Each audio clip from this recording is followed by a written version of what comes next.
ಇನ್ನು ಕನ್ನಡ ಸಿನಿಮಾದಲ್ಲಿ ಅತಿ ಹೆಚ್ಚಾಗಿ ಹೆಸರು ಮಾಡಿದಂಥ ಅತಿ ದೊಡ್ಡ ಕಲಾವಿದೆ ಅಂದರೆ ಅದು ನಟಿ ಸರಿತಾ ಅವರು ಅಂತ ಹೇಳ್ಬೋದು. ಇಂಥ ಸರಿತಾ ಅವರು ಇದೀಗ ಕೇವಲ ನೆನಪಾಗಿ ಉಳಿದಿರೋದು ನಿಜಕ್ಕೂ ಕೂಡ ಒಂದು ರೀತಿ ನೋವಿನ ಸುದ್ದಿ ಅಂತಲೂ ಕೂಡ ಹೇಳ್ಬೋದು ಸ್ನೇಹಿತರೆ. ಹೌದು, ಆಗ ನಟಿ ಸರಿತಾ ಅವರಿಗೆ ನಿಜಕ್ಕೂ ಆಗಿದ್ದು ಏನು ಇದ್ರ ಬಗ್ಗೆ ಸಂಪೂರ್ಣ ಮಾಹಿತಿ ನಾನು ನಿಮಗೆ ಕೊಡ್ತೀನಿ. ಅದಕ್ಕೂ ನಮ್ಮ ಚಾನಲ್ಸ್ ಕೂಡ ಸಬ್ಸ್ಕ್ರೈಬ್ ಮಾಡಿ ಸ್ನೇಹಿತರೆ. ಇನ್ನು ಚಿತ್ರರಂಗದಲ್ಲಿ ಇವರದೇ ಆದಂಥ ರೀತಿಯಲ್ಲಿ ಛಾಪನ್ನು ಮೂಡಿಸಿದ ಅತಿ ದೊಡ್ಡ ಮಟ್ಟಿಗೆ ಹೆಸರು ಕೂಡ ಮಾಡಿದಂಥ ಅತಿ ದೊಡ್ಡ ನಟಿ ಅಂತಲೂ ಕೂಡ ಅವ್ರನ್ನ ಹೇಳ್ಬೋದು. ಇಂಥ ಅತಿ ದೊಡ್ಡ ನಟಿ ಸರಿತಾ ಅವರು ಈಗ ನೆನಪಾಗಿ ಉಳಿದಿರುವಂಥದ್ದು ಬರೋಬ್ಬರಿ 28 ವರ್ಷ ಚಿತ್ರರಂಗಕ್ಕೆ ಸಂಪೂರ್ಣವಾಗಿ ಕಣ್ಮರೆಯಾಗಿದ್ದಾರೆ ಅಂತ ಹೇಳ್ಬೋದು. ಅವಕಾಶಗಳ ಕೊರತೆ ಆಗಿರ್ಬೋದು, ಹಾಗೆ ಅವರ ದೇಹದಲ್ಲಾದಂಥ ಕೆಲವೊಂದು ಬದಲಾವಣೆಗಳಿಂದಾಗಿರ್ಬೋದು. ಒಂದು ಕಾಲದಲ್ಲಿ 85ರಿಂದ ಹಿಡಿದು 2000 ಇಸ್ವಿಯ ತನಕ ಕೂಡ ಟಾಪ್ ಮೋಸ್ಟ್ ವಾಂಟೆಡಲ್ಲಿದ್ದಂಥ ನಟಿ ಅಂದರೆ ಅದು ನಮ್ಮ ಸರಿತಾ ಅಂತ ಹೇಳ್ಬೋದು. ಕಪ್ಪು ಮುಖದ ಸುಂದರಿ ಅಂತಲೂ ಕೂಡ ಇವ್ರನ್ನ ಕರೆಯಲಾಗ್ತಿದ್ದು. ಇನ್ನು ಇವರು ಮಾಡಿದಂಥ ಪ್ರತಿ ಸಿನಿಮಾಗಳನ್ನು ಕೂಡ ಭರ್ಜರಿ ಹಿಟ್ಟನ್ನೇ ಪಡೆದುಕೊಳ್ತಾರೆ. ಅದು ಕೂಡ ದೊಡ್ಡ ದೊಡ್ಡ ನಾಯಕರು ಕೂಡ ಇವರ ಕಾಲ್ ಶೀಟ್ಗೋಸ್ಕರ ಕಾಯ್ತಿದ್ದ ಕಾಲನೂ ಕೂಡ ಇತ್ತು ಅಂತ ಹೇಳ್ಬೋದು.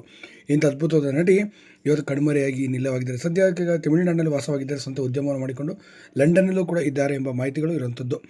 ಹಾಗೆ ನೀವು ಕೂಡ ನಟಿ ಸರಿತಾ ಅವರ ಫ್ಯಾನ್ ಆಗಿದ್ರೆ ಖಂಡಿತ ವಿಡಿಯೋ ಲೈಕ್ ಮಾಡಿ. ಹಾಗೆ ನೀವು ಕೂಡ ಮಿಸ್ ಮಾಡೋದ್ರು ಕೂಡ ಲೈಕ್ ಮಾಡಿ ಸ್ನೇಹಿತರೆ. ಹಾಗೆ ಕಮೆಂಟ್ ಮಾಡಿ, ಶೇರ್ ಮಾಡಿ. ಮತ್ತಷ್ಟು ವಿಡಿಯೋಗಳಿಂದ ಭೇಟಿಯಾಗೋಣಂತೆ.